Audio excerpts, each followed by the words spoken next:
Good evening, dear friends, dear ladies and gentlemen. On behalf of the British Embassy, its Sector of Education and Culture, I'm happy to greet you. Yekaterina represents the Garage Contemporary Art Museum, and together we are organizing now the 6th public talk about cultural leadership. We, the British Embassy, are presenting the most cutting-edge practices in the British cultural sector. So for us, it's a great honor, of course, that Jo Verrent, the director of the biggest inclusion festival, Unlimited, she answered our emails and she came despite all of the Russian frost and the Russian winter weather. I'm not going to talk too much. After the talk, we will have around 30 minutes for the Q&A session, or just for you to talk tete-a-tete, one-to-one with Jo. Okay, let's greet our speaker and let's start the lecture. First, thank you so much for inviting me to such an amazing place as Moscow. And secondly, I am so excited to see so many deaf people in the audience tonight. I really look forward to connecting with you later on. My sign language is only British Sign Language, so I will have to sit on my hands for the rest of the time to stop joining in. My name is Jo Verrent, and I'm the senior producer for a program called Unlimited. And I'm going to talk about my own journey to leadership and also some of the amazing disabled artists that I work with. But before I start, I'm just going to talk for a moment about geese. I don't know how much you know about geese, but they fly, obviously, in a V formation. But the goose at the front only stays there for as long as it's physically able to. And then it takes its place at the back, and a new leader comes to the front. It's not there for a particular length of time. It's just there for as long as it can be. And flying this way, geese are able to fly 70% faster than they would if they were flying individually. The ones at the back, when there's one at the front, if it starts to flag or get a bit tired, they honk support, which is something I think we don't do to leaders very often within any sector. And if one of the geese falters or gets tired, 2 other geese fly down with it in order to support it until, as a trio, they're strong enough to rejoin the flock. And I think we have a lot to learn from the way that geese lead. Certainly for a lot of disabled leaders that I work with, the geese leadership model is one that we can all benefit from. I have a range of different impairments. I have a range of different things that make me a disabled person. One is my hearing. I started to lose my hearing when I was 13.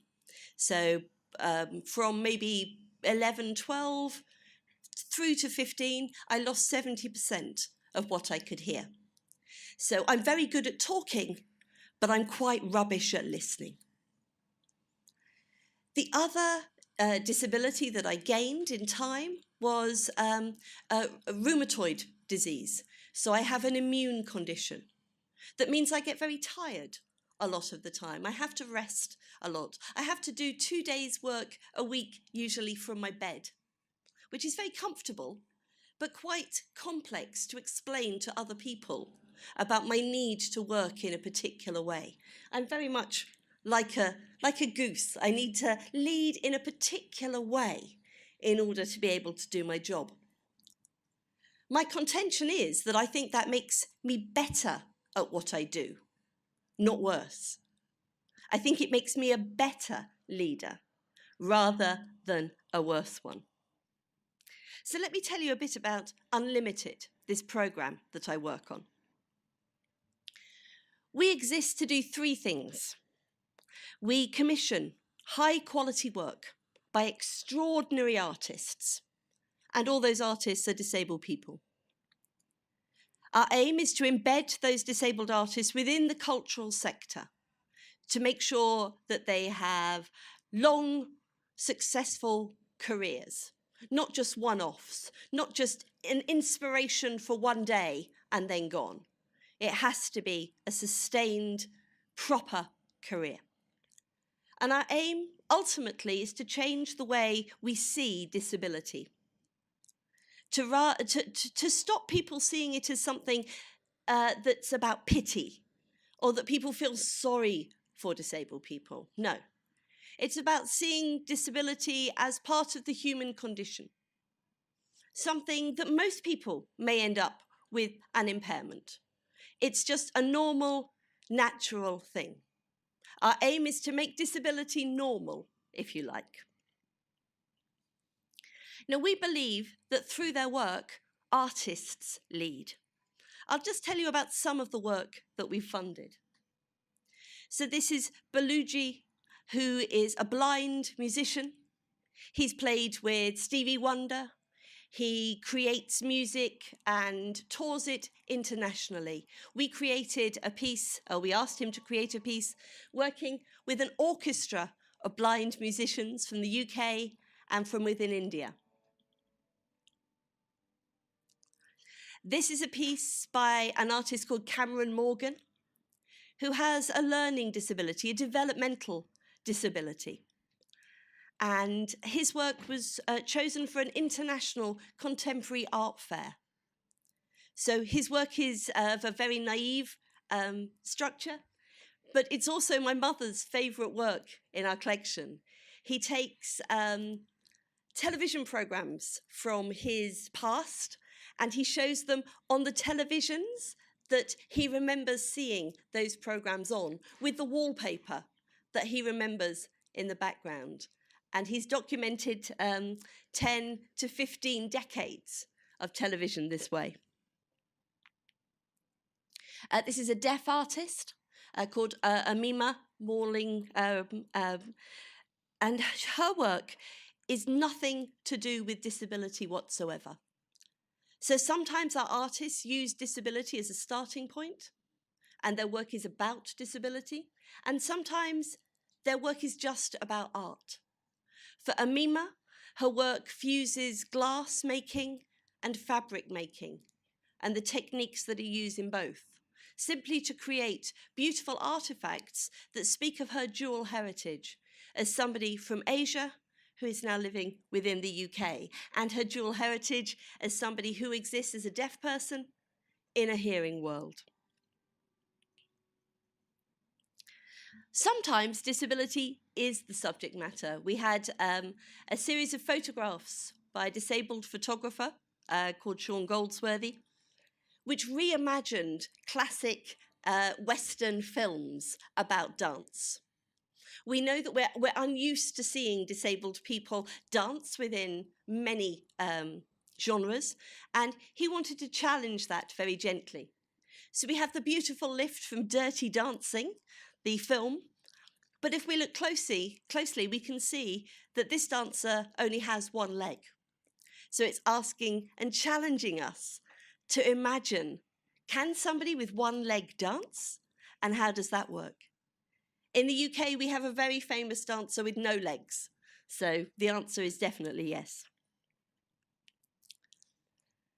And sometimes the very impairment that somebody has is their creative inspiration. So this is a tapestry that's being woven. It's a tapestry by an artist called Kai Sung Tan, and she has attention deficit disorder. So she has an impairment that makes it very hard for her to concentrate. Her mind is constantly firing in many, many different directions, all at the same time. And again, she sees that as a strength, as a positive, and not as a weakness. And her tapestry, which is probably the size of this screen, shows that to us very visually and viscerally. It has so many images and elements all interwoven within it, and her use of tapestry was very specific. In fact, we had this woven at the same place that Grayson Perry, another UK artist, uses to weave his work. At Unlimited, we commission artists to make work We commission artists to make work in all locations. We think disabled artists should work in exactly the same way that non-disabled artists do. Indoors, outdoors, in visual arts, in theatre, in dance, in photography, in music, in everything. And this is a piece that's about mental health and the weather. In the UK, we talk about the weather a lot, endlessly. And often we use metaphors that are about mental health, that link to the weather. I'm feeling a bit blue. My mind is very stormy at the moment. And so this artist, Aidan Mosby, wanted to fuse those two things, to open up conversations about mental health, but by using the weather as a stimulus.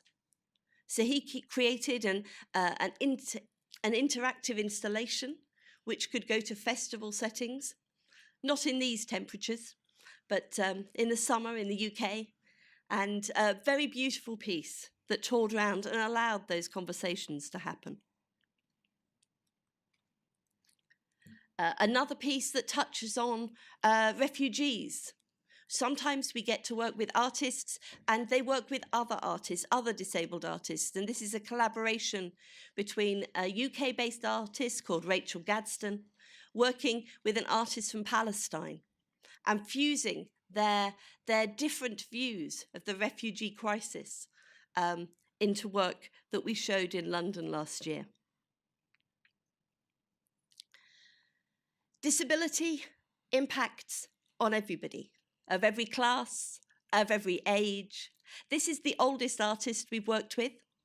He was 83, a deaf actor called Tim Barlow. We believe Unlimited should live up to its name and have no limits. Tim had a heart attack 2 days before his show opened in South Bank in 2014 or 2015, I think it was. And he was on stage for its premiere 2 days later. He said, "I've been an actor all my life. I've never missed a performance and I don't intend to start now." He came straight from his hospital to the theatre, and after the show, he went back to hospital until the show the next night. The whole run he spent in hospital or at the theatre. There's a great deal of dedication involved for many of our artists. And when something like hospital visits impact, then we find ways round. We find ways to work around those situations. I was very privileged to learn to use a defibrillator, the thing that could start somebody's heart in case there was a problem on stage. Luckily, I didn't have to use it. And again, work by disabled artists need to be for all audiences. And we also have work for young people and children. This is a piece for under fives, where Caroline Bowditch, who uses an electric wheelchair, is dressed as a snail. Many children actually thought she was a snail because they didn't meet many people who are of that short size. So if she couldn't be a human and she was a snail, she must be a snail. It was a beautiful piece that really got people to engage with Caroline directly. Too many people, when they see somebody in an electric wheelchair, don't feel able to engage. Their parents don't encourage them to engage. There's a sense of shame, a sense of stigma, a sense that children should be moved away as though it's contagious. And this piece was designed to break down those barriers. And our work shows all over the world. This is a piece called Cherophobia, which means the fear of happiness. And this is it being staged at Sydney Opera House in 2016. It's a 9-hour durational piece of theatre, so it's a long time. You don't have to stay for the whole 9 hours. That would be very boring. But what happens is individually, helium balloons are attached to the artist until she's lifted off the ground and she floats suspended in the air. And the piece ends when she slowly, because the balloons release helium, she slowly comes down to rest. And it's a piece that really speaks to me about what does it take to lift a disabled person? What does it take to elevate somebody to the position where they maybe should already be? This piece is one of our most known works. It's a work called Underwater Wheelchair. It's a moving image work. You can Google it. 18 million people have and watched it online. It's also available in VR and for 360-degree cinemas. Basically, Sue Austin, the artist, wanted to give the sense of freedom that her wheelchair gives her. She wanted to give that to an audience. She was fed up with people assuming that because she used a wheelchair, that meant she was restricted, that her life was limited in some way. And she said, no, my wheelchair is what gives me freedom. My wheelchair is the thing that allows me to be in the world. And she wanted to give that sense to other people. And she thought, how can I do that? How can I convey that? And obviously, she felt that underwater would really work in that instance. So she trained to become a scuba diver, and there were a whole series of tests to find a way in which her wheelchair could work underwater. You'll see there's some big fins on the bottom to stabilize it. It's a beautiful, beautiful, mesmeric piece. And it really does challenge that sense that is so ground into us that disability is a negative thing. We had young children coming out of the installation going, Mum, Mum, can I have a wheelchair so that I can do that? I just want you to reflect for a moment. What kind of attitude do you have around disability? Is it the one that Sue was trying to get over, where disability can be seen as something of potential, of creative potential? Or is it like the audiences she wanted to reach, where you see disability as something that limits people? I was told, oh, can it go back? I was told when I was at school that when I gained my hearing loss, I was told that I would never achieve my main ambition in life, which is true, I never have. My main ambition was to be a children's television presenter. So this is my opportunity to pretend that I'm a children's television presenter. I find it really interesting that when you gain an impairment, people tell you immediately what they think you can't do. They immediately say, this means you will no longer be able to do these things. I think I've made it my life's challenge to not let it limit me. Instead, to find the potential, the creative potential within any form of limitation. And that's what I want to encourage others to do. And that, for me, is what leadership is about. It's about finding the potential of others within my team, within my sector, within the world in which I work, and trying to encourage them to fulfill their potential too. And I think as somebody who has to do things differently, it means I know that everybody does things differently. It means that people on my team don't all have to work in the same way, because I know that's impossible. I don't expect everybody in my team to go to bed for 2 days. That would be ridiculous. I don't expect everybody in my team to communicate in the same way. And because I know that intuitively, I know that because of who I am and the way I work, I think it means that I can understand that better in terms of the way that other people work as well. Let's go back. So, Unlimited is the main thing that I do.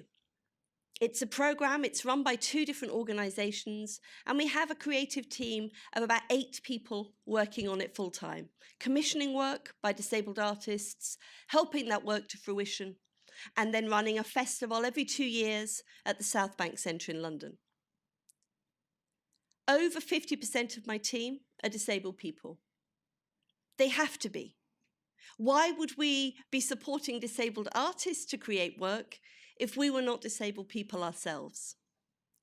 But when we began the programme, this was quite a difficult element to convince people of. There was a real fear that disabled people wouldn't be able to work at that level. We have quite significant government funding. We run at about £1 million a year. So there's a lot of responsibility that comes with that work. We have to train people all the time. There isn't a big sector of disabled people ready to step up into that domain. So we have trainees, 2 trainees a year, who work with us for 12 months at a time. Disabled people, young disabled people, taking their first steps into the industry. And the stories that they tell about the sector really rejecting them because of their access requirements are still quite horrific. Sometimes I can't believe that we're in 2019.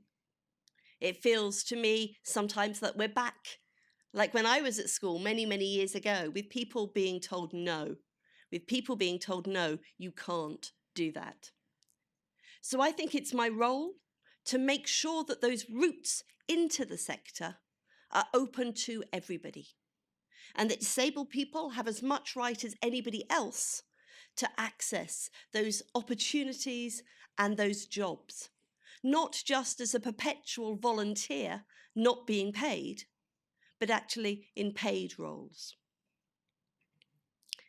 And we're taking that approach and using it internationally.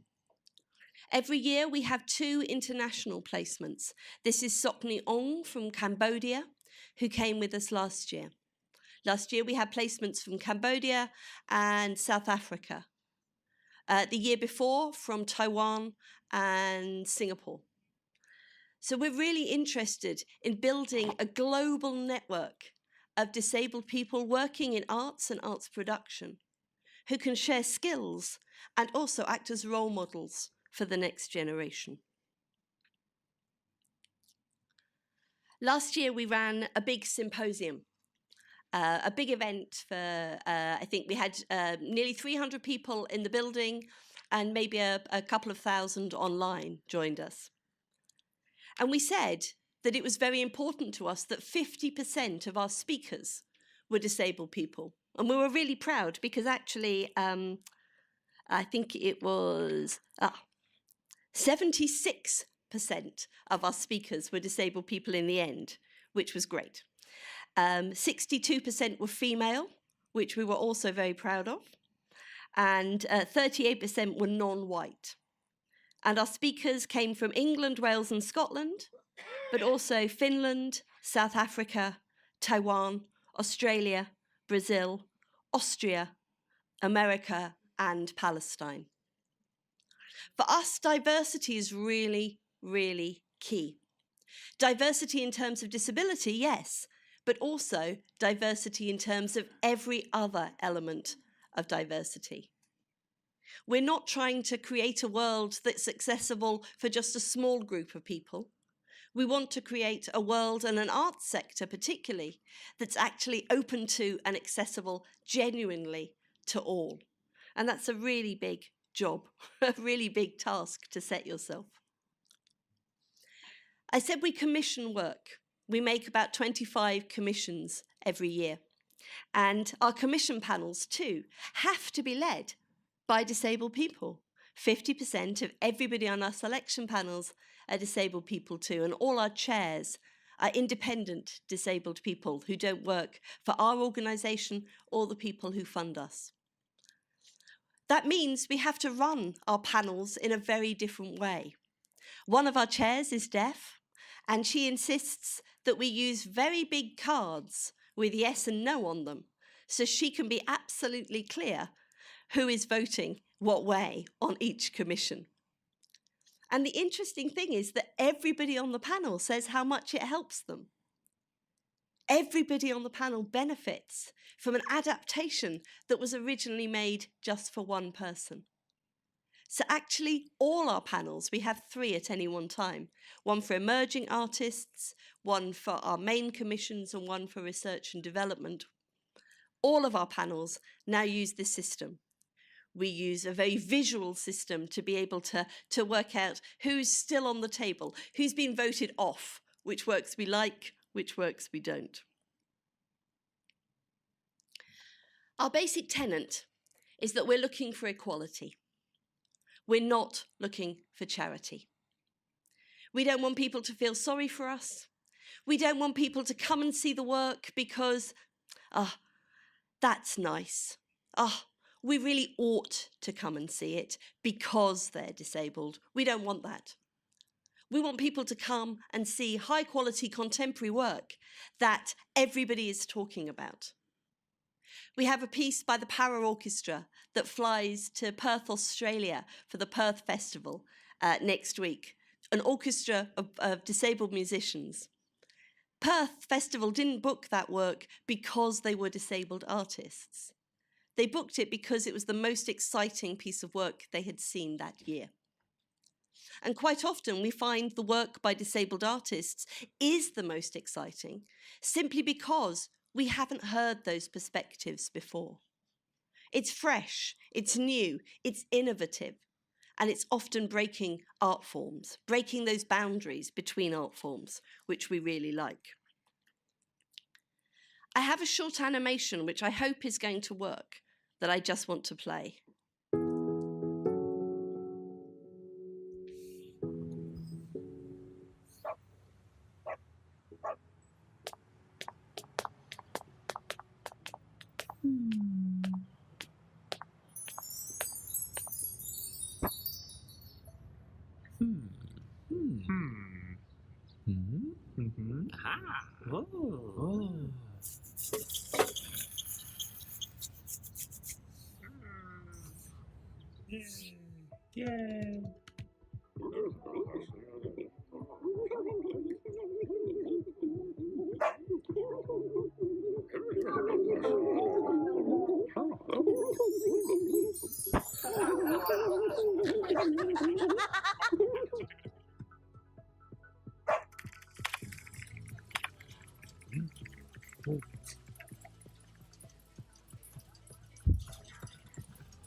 That's me. I am that last pink potato.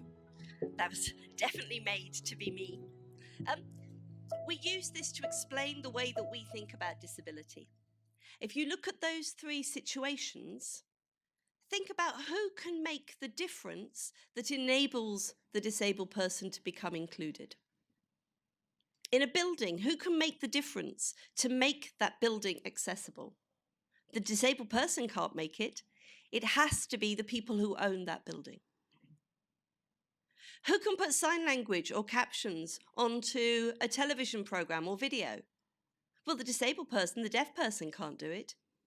It has to be the responsibility of the person who has made that program. Only they can provide access to that. And at work, who can allow people to rest within work? It has to be the leadership model. It has to be from the top of an organization. Somebody saying, yes, that's okay. We have a space. We allow this within the way in which we work.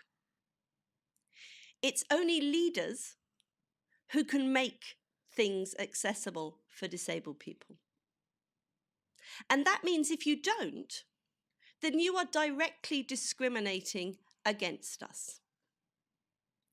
If you make video content for websites or for television or for film or for anywhere, and you do not put captions or sign language interpretation on that, then you are saying to me that you don't want me as your audience. You are making a choice to exclude me. When you make something accessible, it's not a nice thing to do to include other people. It's what you need to do if you want to include other people, if you don't want to discriminate against a group of people within society. It is your responsibility. It's not something you should do out of pity. It's not something you should do in order to make yourself or other people feel better. It's not something you should do very occasionally or for a small part of your program. It's something that we feel should be an absolute essential. I believe it's my right as a human being to have the same access to art and culture and to every other aspect of my life as anybody else. But I can't do that unless other people help that happen. So I suppose my second moment of reflection is, where are you in that continuum? How much of what you do is accessible to everybody? And how much of what you do is only accessible to some? What's your commitment to making things accessible to everybody? And what's your degree of comfort with denying some people access?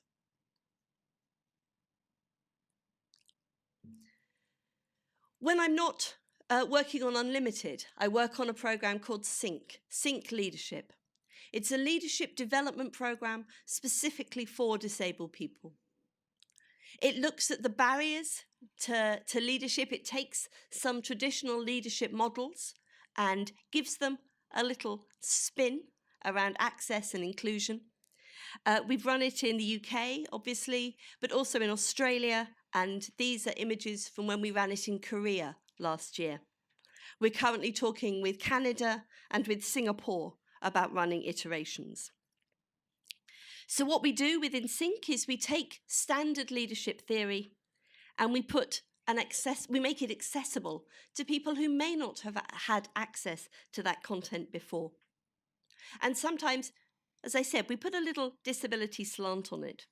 One of the things we do is we ask people to use metaphor, to use storytelling, to think of a way to describe their unique leadership style, but through metaphor. So this is me. Oh no, these are from Sync. There we go. This is me. I'm an octopus.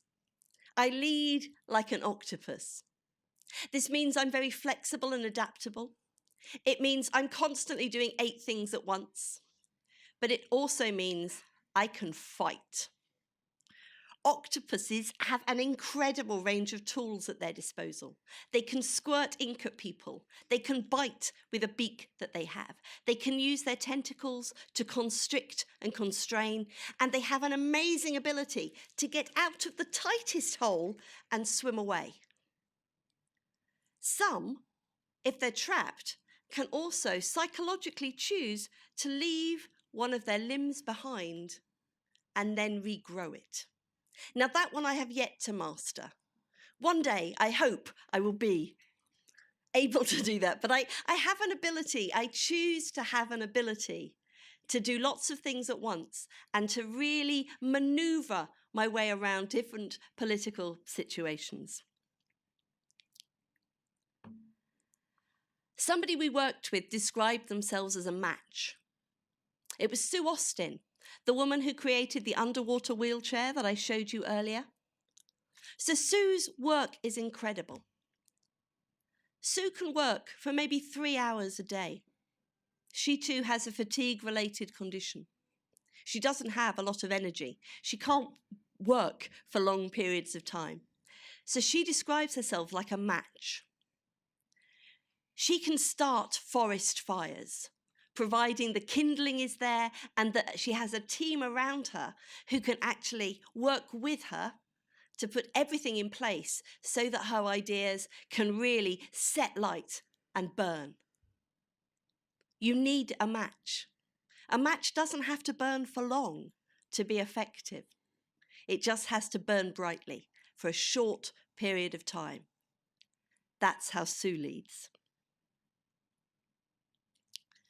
We had another artist who described himself as a chameleon, and that he was able to change and morph depending on the situation around him. And again, he said being a disabled person, this was really advantageous. It was really useful for him because he was used to morphing and changing. He was used to saying one thing to the doctors about how he might be in one particular situation, and another thing to his family, and another thing within a social setting.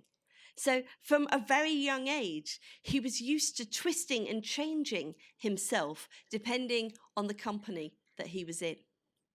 He would always fit in.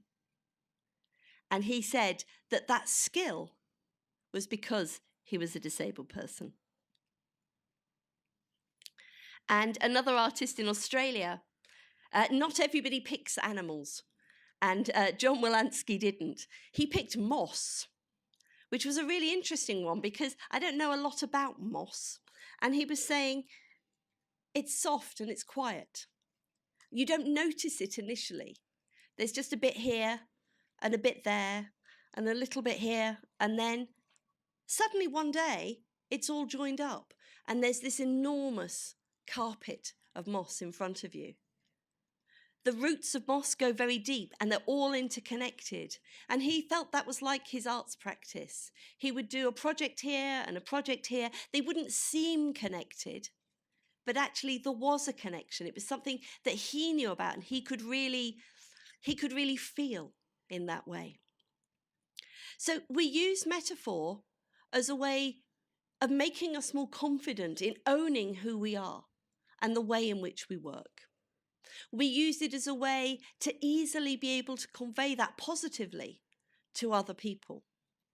And we also use it because when we run SYNC, this leadership training program, we have a very wide range of people, including people with developmental disabilities, working with us.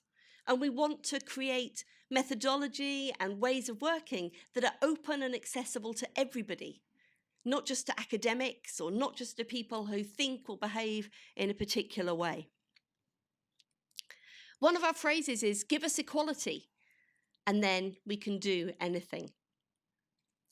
There was an artist we supported back in 2012 when Unlimited started called Paul Cummings, and he did a beautiful piece called English Flower Garden. It was a big ceramic field of individually crafted flowers. It was beautiful, really, really stunning work, but not as stunning as the next piece he did. He was the artist that was responsible for the biggest ever commission of an artwork within the UK. He couldn't have made that jump without a program like ours. He doesn't refer to himself as a disabled artist now. He doesn't need to. His work stands, for itself now.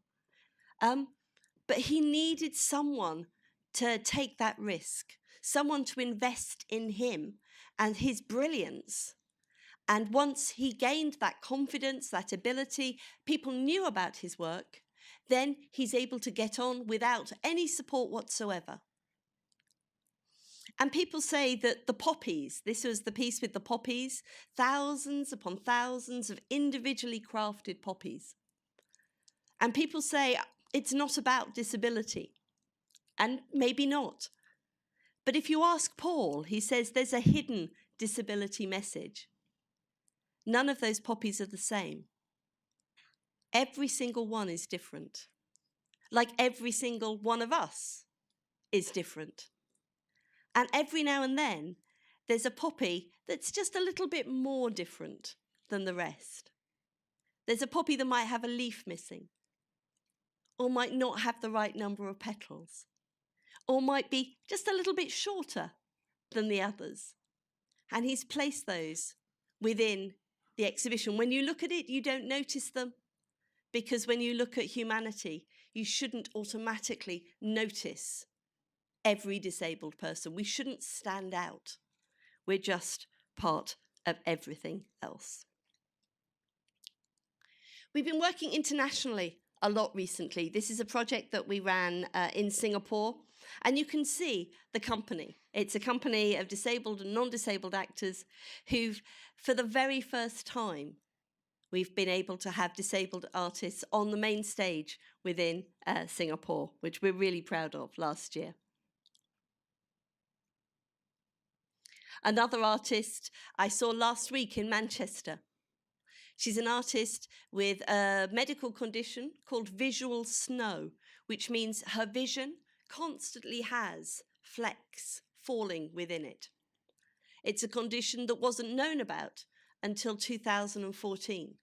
It's very, very new that this work is that her condition has been recognised, and she's now making work about that, it was a fantastic thing to go and see last week.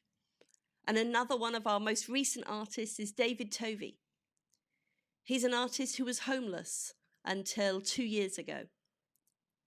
And his work references his background as a homeless artist and the mental health conditions that took him to that place and obviously still exist for him. So we're constantly trying to push out to work with as many different people as we can, to work with people who in the past may not have been seen as disabled people, or who have other issues as well as disability that they're working through, often within their artwork. We're really interested in unlimited, really meaning unlimited. And my personal philosophy in terms of leading teams or projects or programs is that that's the most important thing. We have to constantly be looking at the boundaries of what we do and seeing whether those boundaries are real or just imagined. What if we can keep pushing those boundaries further and further out? How many more people could we include within the work that we do? So my final moment of reflection for you is whether you're part of the solution. And if not, are you part of the problem? Because if disabled people need to be leading more, and if work about disability should be led by disabled people, then why isn't it? Why is so much work in this area led by non-disabled people? And really, the only way for disabled people to lead more is for non-disabled people to lead less. And for people to just move out of the way a little bit. When I applied to lead Unlimited, it was being led by a non-disabled person. And we had really big conversations about whether I had the experience that was necessary to take on a financial project at the level that this was going to be. And when it came down to it, we kind of said, well, what's the risk? How much risk are we going to allow within this project? Who's going to say no? Who's going to, instead of putting a barrier in the way, who's going to remove a barrier and say, let's try? So for me, sharing power or giving up power or looking at the people that you're working with and making sure that that's an inclusive group is a really good first step towards including more people and really making things as unlimited as you possibly can. For me, it's not about how able you are. If we go back to the geese, it's not about how able the goose at the front is. The goose at the front can lead for as long as it can. It might be 20 minutes, it might be 8 hours. Our lives should not be governed by the length of time that we can do something, but by our ability to do it in the first place. And we have to create structures and systems that allow people to do the best that they can for the length of time that they can. I don't think you should wait until people are ready. Whose definition of ready do we use? I think you have to wait until people are brave enough to take that step. My favourite quote on disability is this: disability is not a brave struggle or courage in the face of adversity. Disability is an art. It's an ingenious way to live. And I think that makes us all very ingenious leaders too. Thank you.